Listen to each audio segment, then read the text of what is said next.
2017 Ford Escape Ecoboost. I'm replacing the PCV hose with the crankcase sensor on it. It looks like this. So it's right here. So it looks exactly like this. And for the back, you're gonna have to cut this part so it's easier for you to get it out. It's kind of hard to show you guys, but it's located right behind that bolt. Right there, you can see the little round clip. Here is the old one. You can see that I cut it, so it's a lot easier to get out. Here's the part number. So I put a little bit of grease on the O-ring. It's easier to put in. So I got the PCV hose back in, the connectors back in.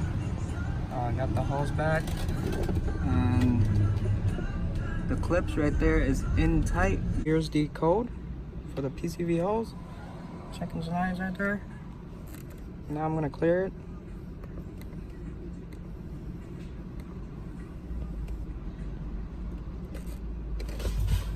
Should be okay now.